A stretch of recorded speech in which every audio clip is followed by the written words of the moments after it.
Hello, welcome to EVN Report. My name is Maria Titizian, and joining me from the United States is Dr. Nerses Kopalyan, Associate Professor of Political Science at UNLV. Welcome to the program, Nerses. Pleasure to be here. Once again, we will be talking about the EVN Security Report, the briefing for July, called Strategic Intelligence and National Security Strategy. Now, taking into consideration the situation that we find ourselves in at the moment, I do want to very briefly talk about the security context in the region, particularly in Artsakh. And as you noted in your security briefing, while the security environment in Armenia relatively stabilized, Baku has turned its full attention now onto Artsakh, onto Nagorno-Karabakh. We know that Karabakh has been in a blockade since December of 2022. We're now almost into the 8th month of that blockade. But since June 15, all humanitarian aid that was being delivered from the Russian peacekeepers or from the International Committee for the Red Cross was suspended. After they set up a checkpoint on the Hakkari Bridge, the Azerbaijan Security Services, and this absolute and total strangulation of Nagorno-Karabakh, of Artsakh, is leading. I'm smiling because, you know, at the beginning of this blockade, we kept talking about a catastrophe, a looming catastrophe, and now we are in the middle of that catastrophe as we're speaking. We have cases of an increase by 30% of miscarriages. People are dying because they can't get access to to medicine or medical services.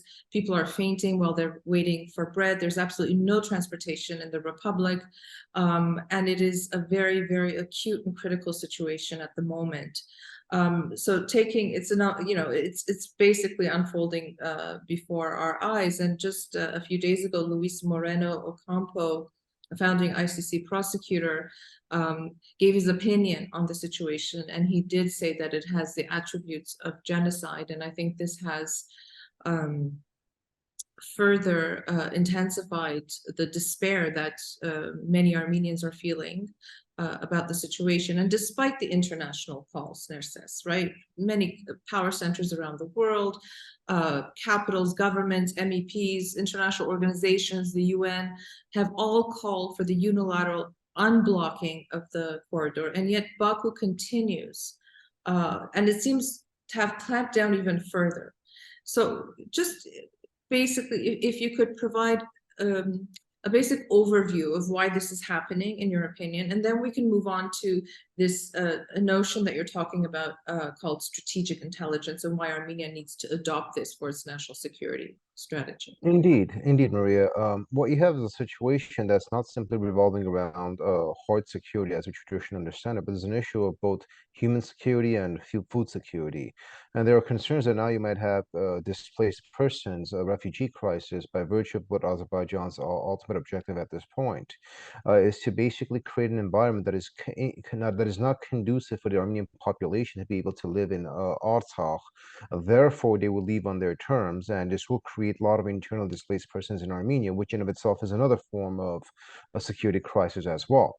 But what we've seen at this point is a multi-tiered approach by Azerbaijan, by the regional configurations, the role Russia is playing, the lack of agency that Armenia appears to have in the situation, and the international community doing its best diplomatically, but not willing to cross a certain line that we would expect them to cross to solve this situation.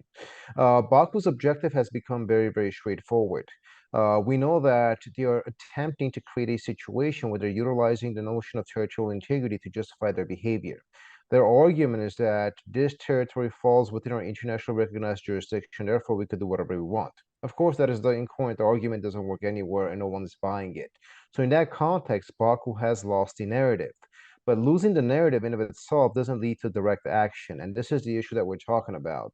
Most of us remain frustrated in the fact that, yes, we're winning the narrative, that everybody pretty much condemns Baku and demands action, but nobody's willing to basically use the stick to get this done. So there's been a lot of carrots thrown around, but where are the sticks? This is kind of what we're getting at.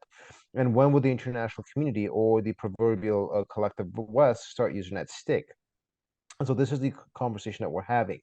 Now, Baku's approach has been very methodical. They allow themselves some level of culpable deniability where they say, you know, we don't have a full blockade that the International Red Cross is able to pass through, that the people there are not starving, that this is an exaggeration, so on and so forth.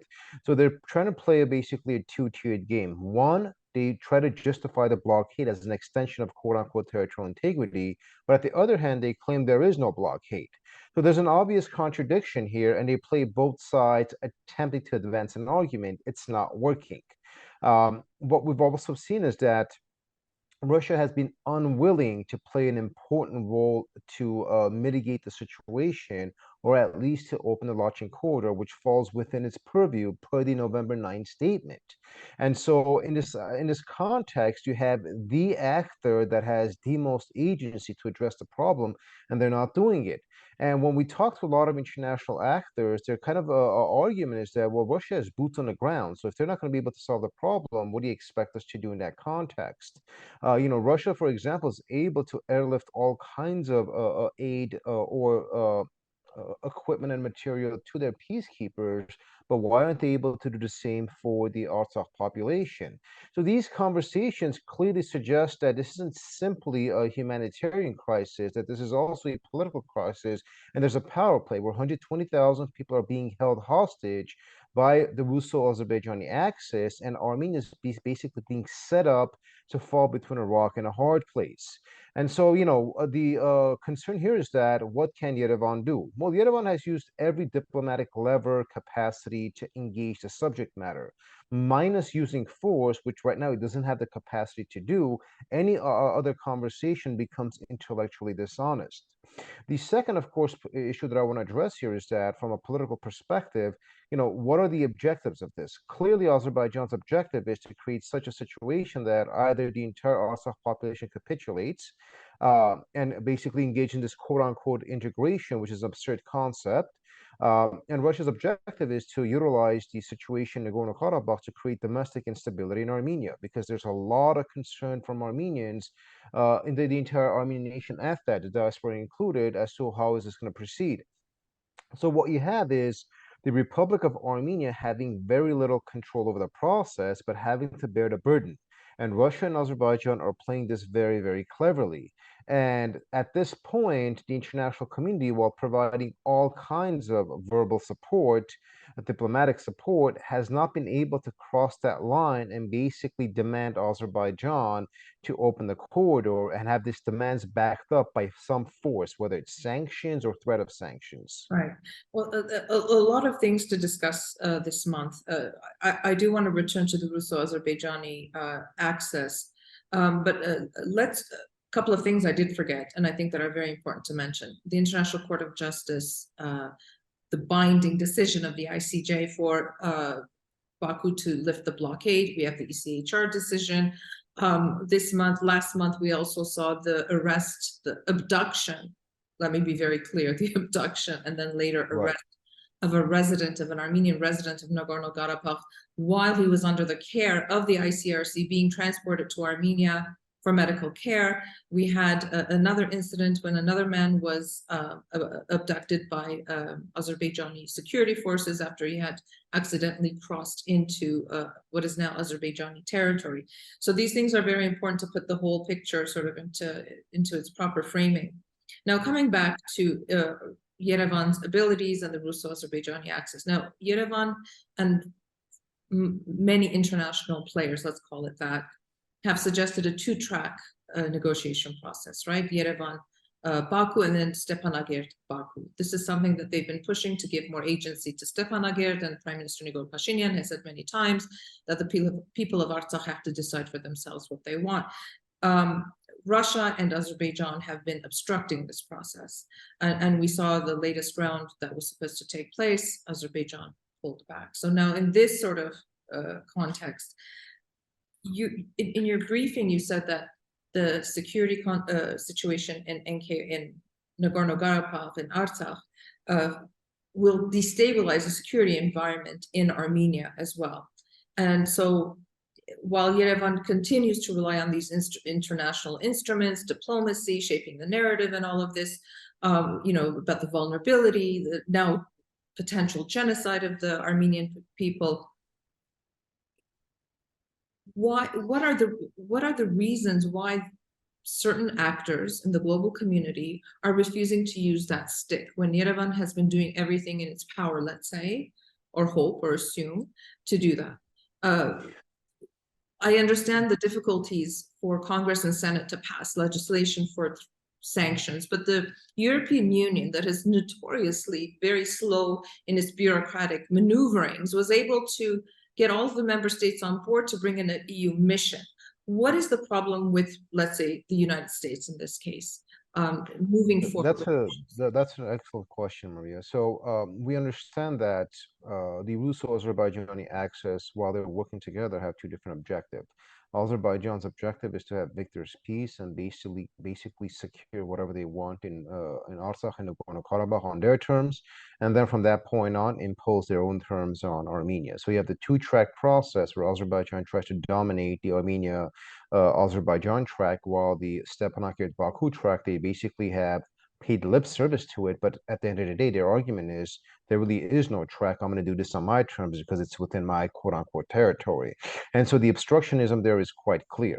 Russia's participation in the obstructionism is that Russia, like Baku, doesn't want to internationalize the conflict. Thus, they want to keep it local. And so in that context, if you give Stepanakert some kind of agency, and this agency is going to be under international mediation with international instruments, that internationalizes the phenomenon, and therein lies where the alignment of Baku and Moscow to obstruct it. Now, that much has been clear. Why isn't the United States basically using its power, its capacity, right, its muscle to address these issues? We have here three important problems that we have to be very, very cognizant of. One, most don't want to talk about it, but it's the elephant in the room, and we need to address it. Washington does not have much trust towards Stepanakert because they view the hidden Russian hand in there. So in that context, there's a credibility problem here. I'm not saying that's true, but that is how Washington sees it, right? Washington observes and sees Stepanakert as being somehow an extension of Russian interests, not because Stepanakert wants to do that, but Stepanakert has no other options. But at the end of the day, when you look at the relationship between sort of, regional actors or hegemons in this context, the United States views developments through a Russian lens. So that is the first assessment, the framework. Second is the humanitarian component. But sadly, the power politics always takes priority over the humanitarian component. So there's that component where Stepanakert, as much as it talks about the issue and as much as Yerevan pushes, DC remains very suspicious of this because they do view the Russian hand dominating developments in Stepanakert. And that puts Yerevan between a rock and a hard place. So whether that's true or not, that remains the American approach. So in that context, they're not basically going to jump at this and use the muscle that we need because they're not fully convinced that this is in the interest of Stepanakert. They still view that Russian interests are being advanced through this process. Now, that being said, until you have, and I'm sorry to say this is very traumatic for us, but until you see people, for example, dying of starvation in Stepanakert, or Azerbaijan marching in and start killing civilians, the U.S. is not going to use the stick that we talk about. That's very, very clear. Okay, so unless you have blatant ethnic cleansing, U.S. is still hoping that through negotiations, through diplomatic pressure, somehow this issue could be resolved. Of course, our point is that after 8 months, we realized that not only is this not going to be resolved, that Baku is them to normalize it.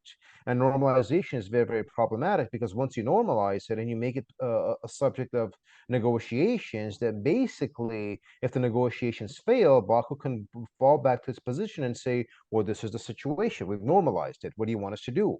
And so this is intrinsically concerning. And the third aspect is that both the European Union and the United States understand that as problematic as Baku's behavior is, both have important strategic interests as far as Baku is concerned. So their own strategic interests are not going to be basically subjugated to interests of the Armenians. So minus blatant ethnic cleansing, which is supposed to be a red line, none of these actors are going to cross that barrier and allow their interests to be harmed for the Armenian population or for Armenian interests. This is the reality of the matter. But again, the issue isn't black and white. Just because you're not willing to cross that line doesn't mean that they are not aware of what's going on, that they are not willing to use extensive diplomatic pressure. And this also doesn't mean that down the line, this isn't going to harm Baku. You have to understand that Azerbaijan spent 25 years of caviar diplomacy shaping a narrative. And they've been reaping the benefits of that because they were able to get international sympathy. Now we're chipping away at that. And so 5 years from now, 10 years from now down the line, where the international narrative is Azerbaijan starving an ethnic population, or is Azerbaijan doing X, Y, and Z, those are going to produce different developments.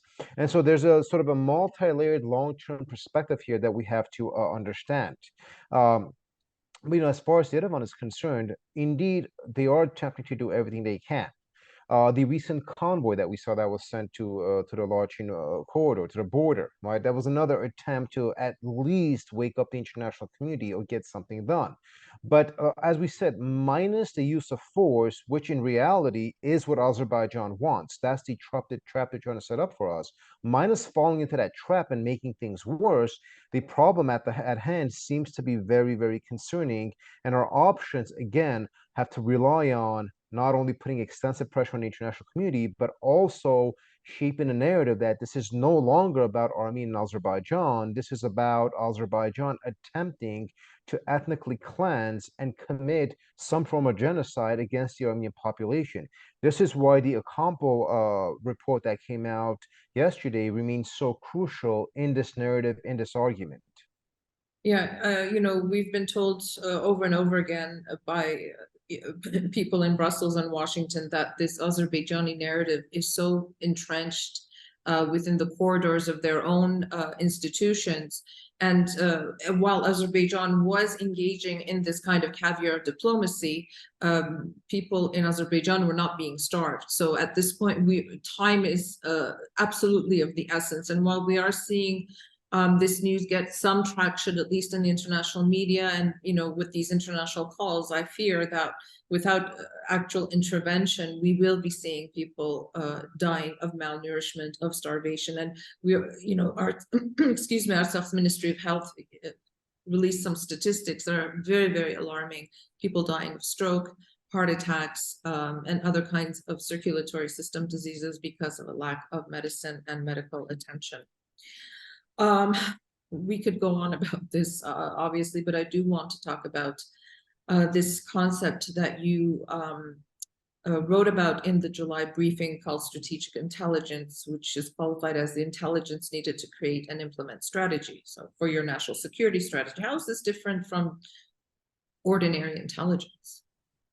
But ordinary intelligence tends to be very, very broad. You have what's known as classical intelligence theory, which is revolves around the utilization of academic scholarship and sort of the work of practitioners in the intelligence community to develop information intelligence through various different mechanisms and to utilize that to serve these certain security interests of a country. Strategic intelligence is one component of that, but this is where intelligence is utilized to develop policy, to develop contingency plans, and to shape national security strategy. So that we could review in a more simple term or a simple conceptualization of strategic intelligence as being basically a surgical weapon that is used to enhance or develop a more robust and more operationalizable national security policy. So intelligence is broad. Strategic intelligence is utilized more acutely to develop policies that are reliant on those specific modalities of intelligence. So for example, if we talk about military intelligence, that's very different. For example, the level of intelligence and the type of intelligence is very different than, for example, intelligence that comes to protecting the infrastructure of the country, or the cybersecurity components, or food security components, or energy sector components, right? So each policy, each sector of security needs its own specific and strategic intelligence to be able to develop policies and contingency plans to address it. Similarly, when it comes to issues of foreign policy, for example, or developing defensive military capabilities against an enemy, each one has its own unique structure and nature of intelligence that is necessary to develop those strategies and policies. So strategic intelligence is understood through that lens. It's basically intelligence that could be surgically operationalized to enhance policy and then make it basically enforceable or to be implemented in time of necessity. Let me ask a provocative question. Did Armenia's security apparatus, did we even have proper intelligence, never mind strategic intelligence? Because That's okay. yeah, that's you know, in the brief I talk about that, you know, because of the Soviet security culture and what we inherited from that, discussing intelligence is somehow a taboo, right? So we've never had an honest discussion about our capabilities. Because everybody assumes it's state secret and don't talk about it. Well, the concrete intelligence is a state secret, but the concept, the process, the structuration is not. This is part of scholarship, it's part of research, it's part of institution building. So in that context, because in the Soviet tradition, both were fused together, it's become a taboo of conversation. And the point that we're making, that I'm making, that those who study strategic intelligence make is that no, you cannot have a comprehensive or coherent national security strategy if these issues aren't engaged by the think tank community, the upper intelligentsia, for example, the academic community, and of course, practitioners. So this is kind of the discourse that we're having.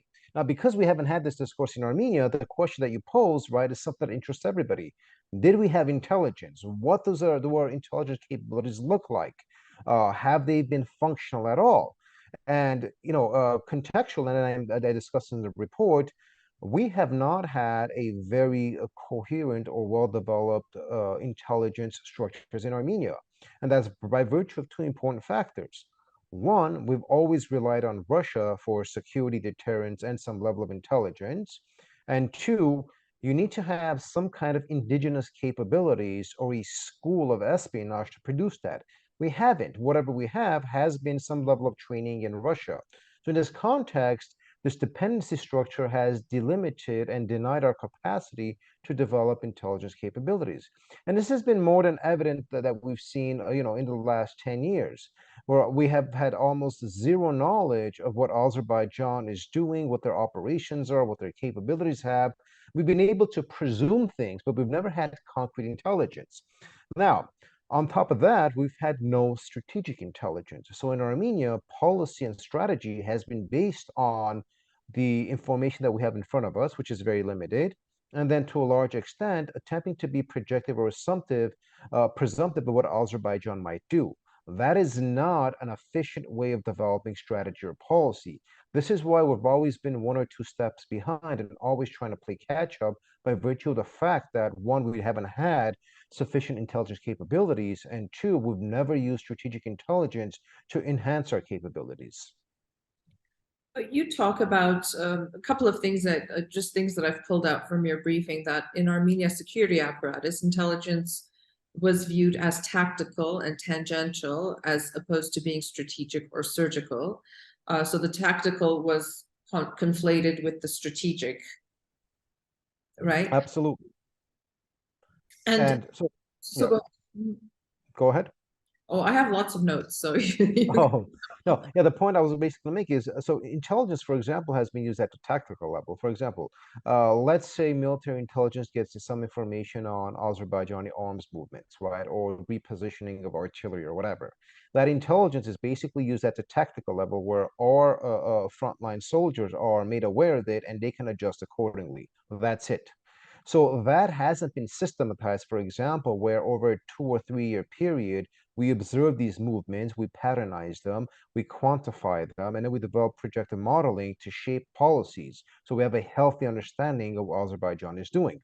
So all of those, for example, pieces of information of troop movement, artillery movement, so on and so forth, right? All of that is intelligence.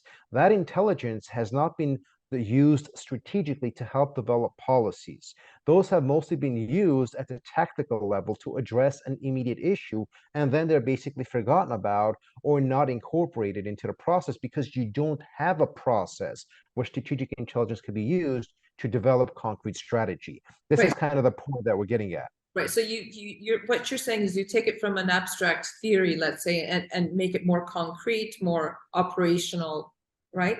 So I'm just trying to understand, what's the difference, how is strategic intelligence different from operational intelligence or tactical intelligence, or is strategic intelligence sort of the overarching Right.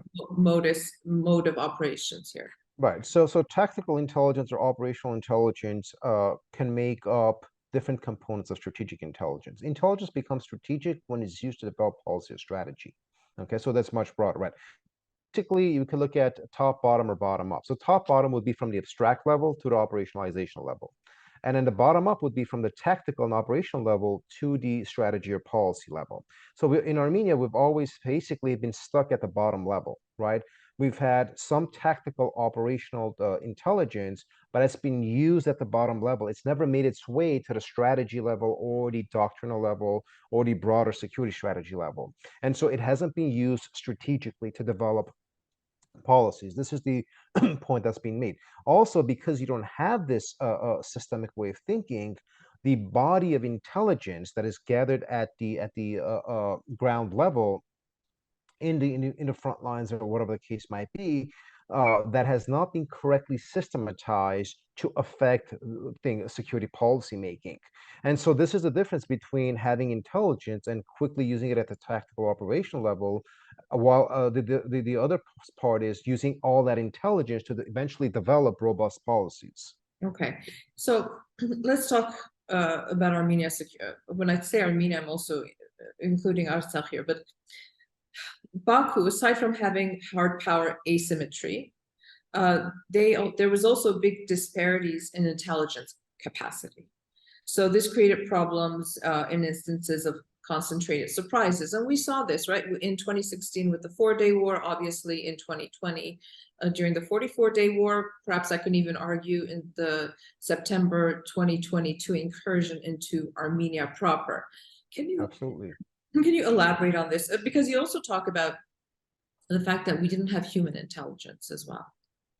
Right. Listen, it's no surprise that Armenia's never really had a robust, what we call human intelligence capabilities. We don't have spies in Azerbaijan. We don't have spies behind enemy lines. Okay. You know, once in a while, prior to 2020, there were instances where we were able to have some level of minor infiltration. Our reconnaissance quality capabilities had been almost nothing until recently, and the heavy reliance on Russia to provide whatever information they gave us was obviously insufficient to address the problems that we had. Our access to satellite imagery remains very, very limited. So, you know, all of these sort of modalities of intelligence gathering that is very common in relatively developed or even developing strong military states or states that have strong security, Armenia had lacked. Now, it is in the process of building those, but we're at a severe disadvantage. Azerbaijan, on the other hand, right, has had access to human intelligence by virtue of its relationship with Turkey. Turkey has extensive intelligence in Armenia. They shared it with Azerbaijan. They've had access to Israeli, for example, satellite imagery, Turkish satellite imagery, so on and so forth. So clearly, there was expansive access to intelligence that Azerbaijan had that Armenia never had. So that in of itself suggested a asymmetry not only in hard power, but asymmetry in intelligence and strategic intelligence. And Azerbaijan did use all that intelligence to develop its strategy, right? If we, for example, and some of us have been working with, I mean, you know, this hasn't been really discussed much, but you know, if you quantify, for example, the vets that we had in the 44-day war, we have extraordinarily high death rates in the first 3 days. Azerbaijan knew very accurately where the concentration of Armenian troops were, what were supposed to be targeted, and the targeting of these troops was going to lead to a demoralization, because if you have 500-600 casualties in the first few days, the capacity of the opposing army having fighting morale is going to be diminished. That is a very simple example of them having strategic intelligence of our troop placements, utilizing that to target them, but that being part of a broader policy of demoralizing our fighting capabilities. So they were able to engage in a lot of those kinds of basically strategy development that wasn't simply tactical. It was part of a broader strategy that they had developed. Our capacity for that was obviously, and you know, no evidence that we were able to engage in that kind of behavior. So when Azerbaijan was able to engage, what was known as a concentrated surprise, where they accumulated force, but then used that force in a fashion where We were not expecting it as far as the scope and magnitude of it is concerned, right? We were fundamentally caught off guard, but they were able to engage in a concentrated surprise because they had some level of strategic intelligence. So these are all examples that we're engaging in. We've been talking about, for example, quite a bit about what lessons did Armenia learn from the 4-day war in 2016. Well, if you don't have a comprehensive security infrastructure and you don't know how to use strategic intelligence, you really cannot systematize what you've learned. But So we've whereas we knew, for national example, sorry to interrupt, but yes, we've always had national security policies or working papers and white papers. Did those strategies not take into account any of of these? course not. Of course not. Armenian strategies until post 2020 were either copy and paste strategies from Russia, or if you read them, they are basically sort of these long, comprehensive discussions of abstract concepts, but there are no strategic assessments. For example, you know, when you talk about deterrence theory, there is no concrete research-driven deterrence theory. It was basically Russia, our most important strategic partner, okay, or the importance of the diaspora. So these very broad conceptualizations with no concrete strategic thinking. And so all of that basically produced a situation where you really don't have a comprehensive or coherent security policy. And that a lot of times is a byproduct of not knowing how to develop strategic intelligence and not knowing how to utilize it. And so this is the issues that we've had. And I always bring up, you know, when we have these discussions, right?